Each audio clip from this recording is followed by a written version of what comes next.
حکایت از اونجایی شروع میشه که یه ماده شتر و فرزندش در حال گفتگو بودن و مادر شتر با رضایت جواب بچه‌ش رو میداد. بچه شتر گفت مامان چرا ما کوهان داریم؟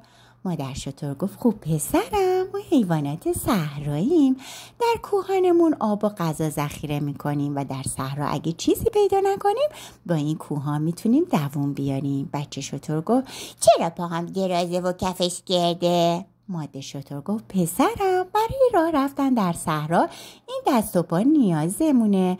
بچه شتر گفت چرا موزه هم انقدر بلند و ضخیمه؟ بعضی وقتی جلوی دیدم و اونقدر میگیره که هیچی نمیتونم ببینم. مادر شتر گفت پسرم ما در صحرا باید این موجه های بلند رو داشته باشیم وگرنه چطور در مقابل باد و شن بیابان ازش محافظت بشه؟ بچه شتر گفت فهمیدم، پس کوها برای ذخیره آب و غذا، پاها برای راه رفتن و موزه ها برای محافظت از باد و شن.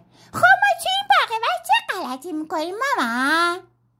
مهارت ها، علوم، توانایی ها و تجارب فقط زمانی مثمر ثمرند که شما در جایگاه واقعی خودتون باشید. پس همیشه از خودتون بپرسید آیا الان تو جایگاه واقعی خودم هستم؟